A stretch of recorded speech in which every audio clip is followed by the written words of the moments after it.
Donc, je remercie les organisatrices de ce passionnant colloque. Effectivement, je suis depuis ce matin et je trouve que voilà, nous apprenons beaucoup et surtout, effectivement, cette pluridisciplinarité est extrêmement enrichissante. Alors, vous m'avez confié le soin de réfléchir aux relations entre les neurosciences et la dangerosité. Alors, il est vrai qu'il y a finalement assez peu de travaux qui sont consacrés véritablement à ce lien entre neurosciences et dangerosité. Il y a des travaux sur les liens entre neurosciences et justice pénale ou justice civile et administrative. Donc là, c'est vrai qu'il s'agissait d'un défi que je vais relever aujourd'hui. Alors, pour commencer mon propos, je rappellerai d'abord une phrase de Michel Foucault. Pour Michel Foucault, l'individu dangereux n'est ni exactement malade, ni à proprement parler criminel. Je pense qu'ainsi, au travers de cette citation de Michel Foucault, nous avons déjà cette idée de danger, d'individu dangereux, de dangerosité. Euh, Intrinsèquement, nous avons donc les bases de ce qui va constituer aujourd'hui un questionnement majeur pour la politique pénale, c'est-à-dire qu'est-ce que c'est que cette dangerosité qui est extrêmement utilisée. Alors, on le sait, la dangerosité, elle n'est pas présente qu'en droit pénal. Elle est présente évidemment en droit, mais pas que, puisque, par exemple, le droit civil reconnaît, et certains auteurs de droit civil nous disent, la dangerosité, elle est en tout, elle est partout, puisque par exemple un simple pot de fleurs placé sur un balcon peut devenir un objet dangereux. Sauf que lorsqu'on l'utilise en droit pénal, évidemment, la dangerosité prend un tout autre sens, et surtout lorsque on allie la question de la dangerosité à la question de la propension à récidiver. Alors, nous constatons pour commencer ici que les textes de droit pénal traite les deux notions souvent de manière très proche, voire synonyme. Dangerosité et probabilité élevée de récidive ou propension à récidiver. D'autres textes semblent indiquer qu'il y aurait une distinction à opérer. Je pense que cela n'est pas forcément très important dans la mesure où, on va le voir, la dangerosité est multifactorielle et à l'intérieur effectivement des facteurs, on pourrait prendre en compte justement la propension à récidiver. Alors ce qui est intéressant, c'est que le droit pénal repose sur le libre arbitre, c'est-à-dire que les concepteurs des codes pénaux, du code de 1810, du code de 1992, s'inscrivent résolument dans une idée d'un individu qui est rationnel, donc qui opère ses choix. Et dans l'intervention précédente, qui était passionnante, on a vu que justement la phrénologie et puis les théories de Lombroso, les théories qui ont suivi, elles, au contraire, en criminologie, essaient de prôner une certaine détermination alors, biologique à la délinquance. Alors justement, aujourd'hui, avec au XXIe siècle les questionnements qui sont renouvelés parce qu'il y a eu cet essor des neurosciences, on peut véritablement s'interroger et on constate que la politique pénale va être fondée sur un triptyque en matière de dangerosité. C'est-à-dire qu'on a en fait ici euh, une évaluation de la dangerosité, ensuite une surveillance et un traitement. Et donc ce triptyque évaluation, surveillance et traitement ou soins, eh bien, va être effectivement la manière dont notre société va répondre à la dangerosité. Je vais donc questionner les rapports entre les neurosciences et la dangerosité au travers de deux idées. D'abord, est-ce que les neurosciences peuvent apporter à l'évaluation de la dangerosité? Et ensuite, est-ce que les neurosciences peuvent apporter à la mise en œuvre des réponses à la dangerosité? Et tout d'abord, lorsque l'on s'intéresse à l'apport des neurosciences relatif à l'évaluation de la dangerosité, on va constater là aussi deux idées forces. Tout d'abord, on va constater qu'il y a aujourd'hui, au XXIe siècle, en droit pénal, en politique pénale, une omniprésence de la dangerosité. Alors, qui peut inquiéter ou pas, on va y revenir. Et ensuite, nous verrons comment les neurosciences vont permettre une neuroévaluation de cette dangerosité et on verra justement qu'il y a ici elle est prise finalement entre deux feux, entre une certaine subjectivation et une objectivation. Alors, si on constate tout d'abord l'omniprésence de la dangerosité au XXIe siècle, on peut tout d'abord revenir sur la dangerosité elle-même, sur sa place en droit pénal, avant de voir les approches plurielles de la dangerosité. Alors, la place effectivement très importante de la dangerosité en droit pénal. Je ne vais pas revenir là-dessus de manière trop détaillée, mais on sait que, par exemple, au XIXe siècle, est apparu le concept d'état dangereux. Qu'est-ce que c'est que l'état dangereux? C'est l'état d'une personne qui, ici, présente une menace pour la sûreté d'un bien, d'une personne, et plus globalement sur le groupe social. L'état dangereux serait donc un état qui a vocation à perdurer. Il a vocation à perdurer dans le temps. Au fur et à mesure que le temps a passé, on préfère aujourd'hui le concept de dangerosité, qui paraît plus évolutif, qui paraît multifactoriel. En fait, la dangerosité, c'est une évaluation multifactorielle qui aboutit à ce que finalement cette personne ait une propension à commettre une infraction. La plupart du temps, en récidive ou en réitération. Donc, nous avons ici, en quelque sorte, une consécration du principe de précaution. C'est-à-dire que le droit pénal intègre un principe de précaution en utilisant la dangerosité. La dangerosité va créer une exposition au risque et le risque va entraîner la propension à commettre l'infraction. Comment approcher la dangerosité? Ce matin, Monsieur Fréty, Maître Fréty, a déjà évoqué cette idée. Effectivement, nous avons plusieurs sens à la dangerosité. Nous avons la dangerosité sociologique, nous avons une dangerosité victimologique, une dangerosité pénitentiaire. Je mettrai l'accent sur deux sens particuliers de la dangerosité, à savoir la dangerosité psychiatrique et la dangerosité criminologique. La dangerosité psychiatrique, je vais être très rapide puisque cela a déjà été évoqué, c'est donc l'expertise psychiatrique qui essaie de trouver une maladie mentale, un trouble psychique ou neuropsychique qui a affecté le sujet. La dangerosité criminologique, c'est davantage ici l'idée de trouver un trouble grave de la personnalité qui va commander d'ailleurs peut-être un risque de récidive. Alors, en France, la dangerosité est apparue avec les textes qui fondent la prévention de la récidive et dans la conférence de consensus sur la prévention de la récidive. Il ne faut pas opposer les deux ici. Dangerosité psychiatrique et dangerosité criminologique doivent être utilisées en complément. Et justement, on peut s'interroger, est-ce que les neurosciences peuvent proposer une donc neuroévaluation de cette dangerosité? Alors, l'utilisation des techniques d'imagerie cérébrale ou d'exploration fonctionnelle du cerveau eh bien, vont pouvoir être analysées ici en deux temps. D'abord, une contribution à l'évaluation du présent, et là nous aurons un diagnostic, et une contribution à l'évaluation du futur, et là nous aurons un pronostic de consommation d'une nouvelle infraction, c'est-à-dire un pronostic de récidive. Sur le pronostic, d'abord, je veux dire le diagnostic, c'est-à-dire le présent, en quoi les neurosciences peuvent-elles apporter quelque chose? Alors, à mon sens, elles peuvent apporter à la fois sur l'évaluation psychiatrique et sur l'évaluation criminologique. Sur la dangerosité psychiatrique, on a vu que effectivement l'expert doit se prononcer sur l'application ou non de l'article 122-1 du Code pénal, c'est-à-dire sur la responsabilité ou l'irresponsabilité pénale. On a vu que effectivement là, il s'agit d'une évaluation qui est subjective. Elle est portée sur le sujet et à partir du moment où elle est portée sur le sujet, elle est souvent d'ailleurs l'objet de certaines critiques parce qu'elle est éminemment subjective. On le disait précédemment, l'affaire Sarah Halimi a permis effectivement de repartir sur une réflexion en ce sens.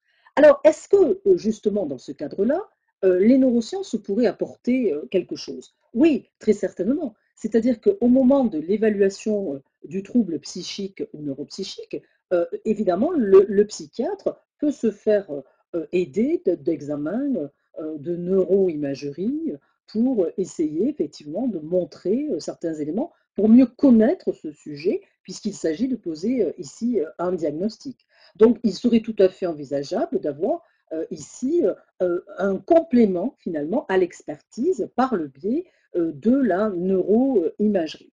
Encore faudrait-il, et cela a déjà été souligné, encore faudrait-il qu'on puisse objectiver une lésion anatomique ou bien un dysfonctionnement cérébral et qu'on arrive à construire une liaison invariante entre l'existence de cette lésion anatomique ou de ce dysfonctionnement et le passage à l'acte violent, c'est-à-dire le fait que la personne présente une dangerosité. Avec l'IRM fonctionnel, on sait par exemple que en matière de psychopathie, eh bien, on a pu identifier, alors je parle sous le contrôle des scientifiques qui connaissent cela mieux que moi, mais j'ai vu des études dans lesquelles on parlait d'un psychopathe qui, en fait, avait des lésions au niveau de l'amygdale et au niveau du striatum qui commandent en fait les récompenses. Et on avait pu constater que chez plusieurs psychopathes, il y avait les mêmes dysfonctionnements.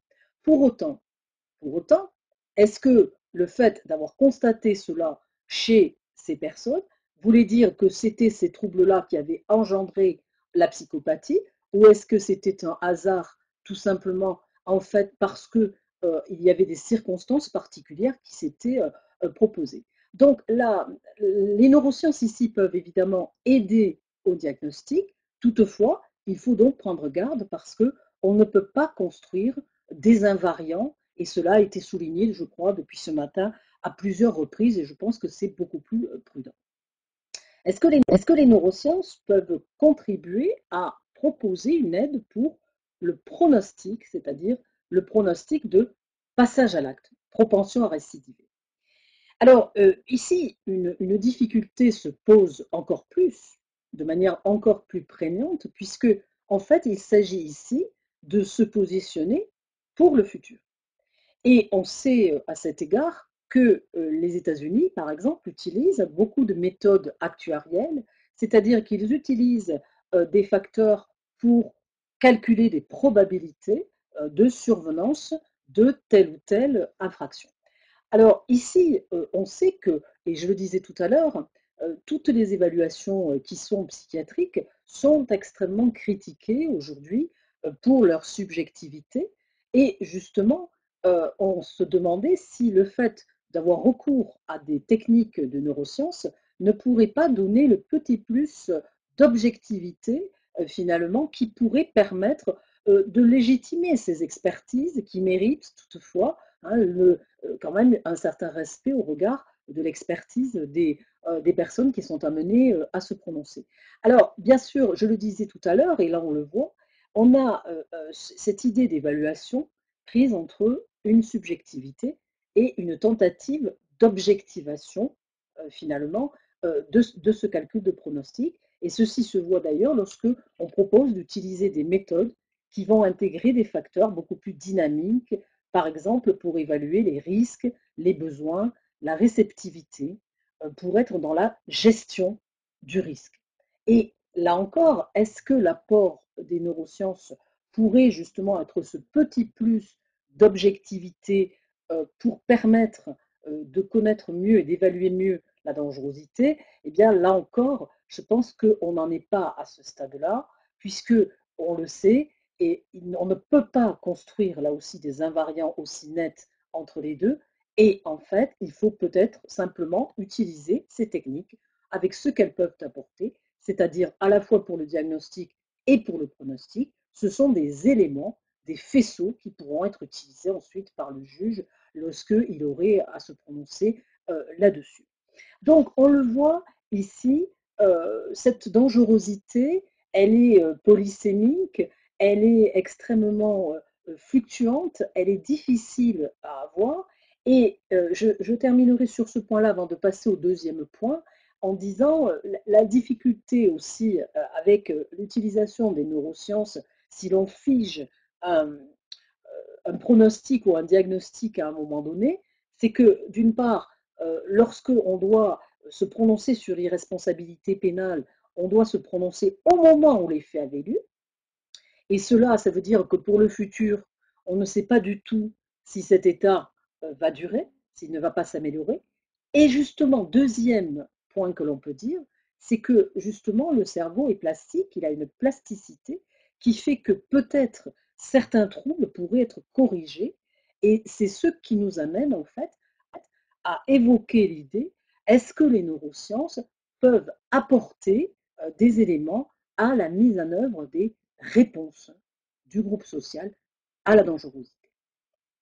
Alors, cette dangerosité, on le voit, elle est placée beaucoup en droit de la peine, c'est-à-dire dans le code de procédure pénale. Et nous sentons que nous passons d'une fonction finalement de la sanction qui est plutôt la rétribution, c'est-à-dire que l'on va sanctionner un comportement, à la sanction de quelqu'un parce qu'il est ainsi, parce que son cerveau est ainsi, parce qu'il est. Et donc on passe en fait ici d'un contentieux avec des théories plutôt rétributives à des théories plutôt utilitaristes, c'est-à-dire qu'on va se protéger contre un individu qui est jugé socialement dangereux. Alors, comment faire? Eh bien, nous allons voir tout d'abord que les neurosciences pourraient être utilisées au service de l'adaptation de ces réponses. Toutefois, eh bien, il convient de les encadrer et je conclurai par l'idée d'un encadrement nécessaire, qui me semble absolument nécessaire à l'heure actuelle dans l'utilisation des neurosciences. Alors, les neurosciences peuvent-elles servir à adapter les réponses que l'on procure à la dangerosité? Eh bien, dans deux sens ici. D'abord, sur le contenu lui-même des réponses, puis sur le choix de ces réponses. Sur le contenu des réponses, la dangerosité est appréhendée en termes de réponses évidentes par les mesures de sûreté. Nous savons aujourd'hui que la société élabore des mesures de sûreté qui sont conçues dans cette phase d'utilitarisme et de défense sociale pour protéger la société contre un individu qui est jugé, qui est évalué comme étant dangereux et comme ayant une propension à récidiver. Donc, après l'évaluation, on est bien dans un cadre de surveillance. On va surveiller la personne. Et on va tellement la surveiller qu'aujourd'hui, le débat en droit pénal, c'est un débat qui porte sur le fait qu'on puisse surveiller la personne qui est estimée dangereuse après la fin de sa peine. Cela donne lieu, on le sait, à des débats passionnés sur la rétention de sûreté et évidemment en matière d'infractions terroristes. On le sait, en 2022, il y a une centaine de personnes qui ont été condamnées à des infractions terroristes, qui vont être en fin de peine et qui donc vont être libérées. La question avait déjà été abordée en 2020. Le Conseil constitutionnel, le 7 août 2020, a censuré partiellement le projet de loi qui avait été déposé, qui visait à instaurer des mesures de surveillance basées sur la dangerosité des personnes qui avaient été condamnées. Euh, Après cette censure partielle, un projet de loi vient d'être redéposé et il propose des mesures à nouveau de sûreté, des mesures de surveillance après la peine, avec cette idée que l'on veut réinsérer la personne. Alors, ça fait effectivement quelque chose d'assez curieux, puisque le projet proposait une mesure judiciaire de réinsertion sociale antiterroriste. Le Conseil d'État s'est prononcé très récemment le 21 avril et lui propose de l'appeler mesures judiciaires de prévention de la récidive terroriste et de réinsertion. Et bien sûr, en réservant cela à des personnes qui font état d'une particulière dangerosité et qui démontrent un risque avéré de probabilité de récidive. Lorsque l'on compare cela avec, par exemple, ce qui se passe aux États-Unis, je sais que demain, il va y avoir une perspective comparée là-dessus, mais déjà, qu'est-ce que l'on peut voir? C'est que les travaux sur les neurosciences et le droit ont pris une ampleur considérable aux États-Unis, justement dans la lutte antiterroriste, et l'essor neuroscientifique est très important, justement, pour ces infractions-là, pour ces personnes-là. Donc, est-ce qu'en France, nous pourrions avoir effectivement une utilisation des neurosciences en complément de l'évaluation de ces délinquants condamnés à des infractions terroristes en fin de peine? Très certainement, cela pourrait avoir une utilité. Attention, bien sûr, quand même, à ne pas toujours tomber dans cette espèce d'absolutisme finalement des neurosciences. La dangerosité peut également servir en termes de réponse lorsque on doit aménager la peine, puisque il est question de démontrer ici une absence de dangerosité. La dangerosité sert également, par exemple, à affecter les condamnés en fonction de leur degré de dangerosité dans tel ou tel type d'établissement. Les neurosciences peuvent aussi avoir une incidence sur le choix de la réponse. Ce matin a été déjà évoquée la question des biais émotionnels et notamment les controverses autour justement de ces biais, c'est-à-dire est-ce que ces personnes, les experts, les jurés, les juges vont être influencés par la vue de certains clichés, pas par finalement des schémas beaucoup plus scientifiques. Je ne reviendrai pas là-dessus, il y a des controverses effectivement, mais je partage ce qui a été dit ce matin sur l'idée qu'il faut former les magistrats, il faut les former tout simplement pour leur montrer que effectivement un dossier construit avec des expertises neuroscientifiques, eh bien, c'est en fait une preuve, un élément comme pourrait être l'ADN. Donc, en fait, voilà, avant on parlait de l'ADN comme preuve reine, aujourd'hui, cela devient les neurosciences. Mais il faut relativiser, à mon sens, cette idée-là.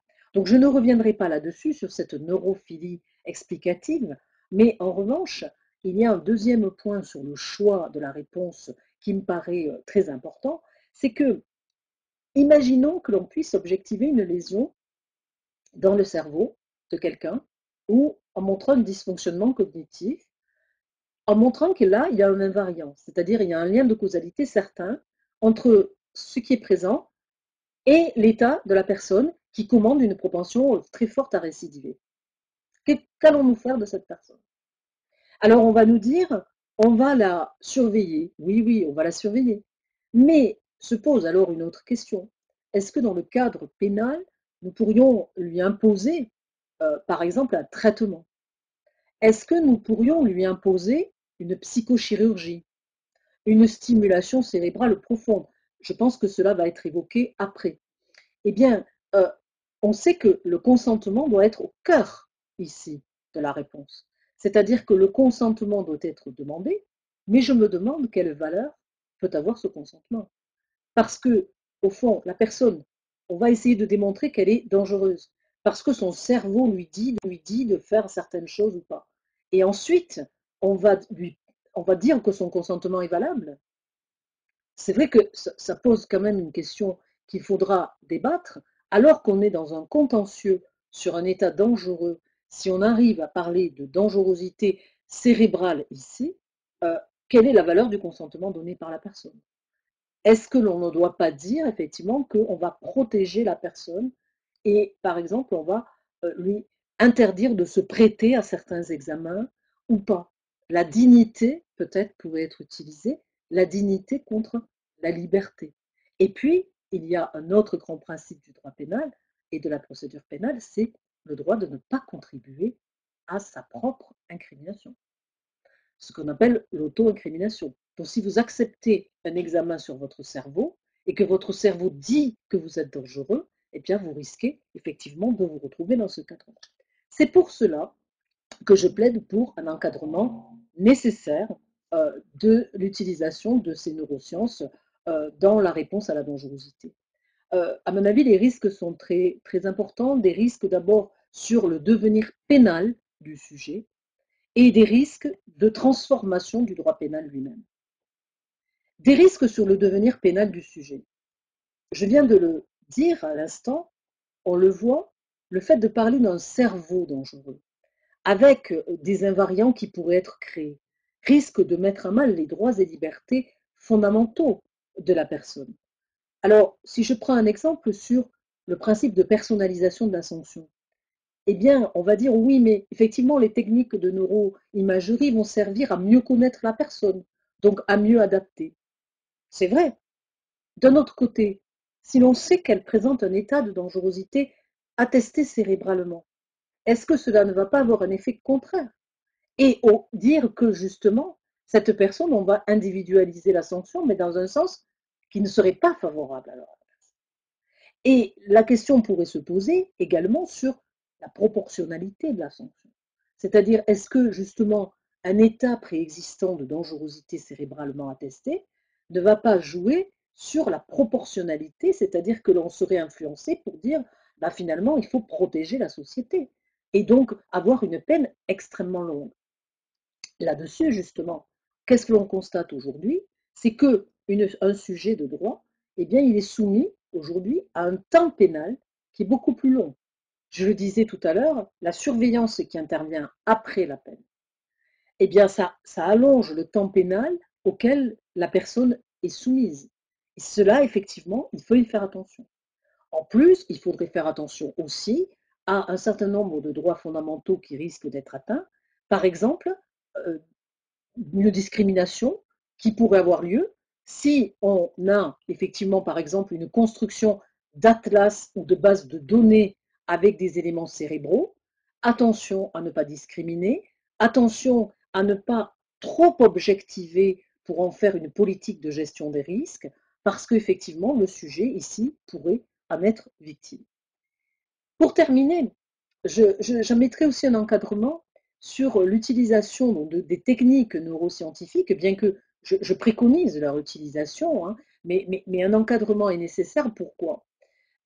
Bien, c'est à propos toujours de la dangerosité. Qu'est-ce qu'on constate?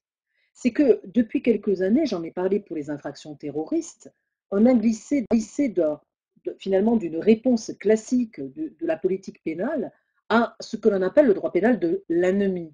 C'est-à-dire que ce sont les théories de Gunther Jacobs qui ont été effectivement reprises en droit français. Le droit pénal de l'ennemi, voire le droit répressif de l'ennemi, le droit administratif également qui vient à côté du droit pénal, permet d'avoir finalement une surveillance sur ces personnes-là qui sont estimées dangereuses. Et la société finalement crée deux types de normes. Des normes pour des personnes dites normales, hein, et finalement du droit pour des personnes anormales, parce que dangereuses.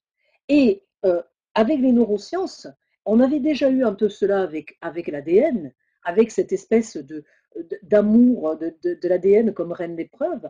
On risque d'avoir un glissement, c'est-à-dire un droit pénal classique qui sera fondé sur le libre arbitre, sur la responsabilité, sur la culpabilité. Attention à ne pas dériver sur un droit de la dangerosité, qui lui va être un droit médical de la surveillance et de l'évaluation. Et il est vrai que là, je pense qu'il faut faire attention. Le professeur Mireille Delmas-Marty parlait de la dénaturation en ce sens du droit pénal. Robert Badinter aussi avait évoqué cela en disant que la philosophie du procès pénal n'est pas de rendre plus finalement moins malade, j'allais dire, la personne. Ça n'a pas un but curatif évident. Donc, il est très important d'entourer l'utilisation des neurosciences de manière éthique et ce questionnement ne pourra que nous honorer dans les années qui viennent. Je vous remercie de votre attention.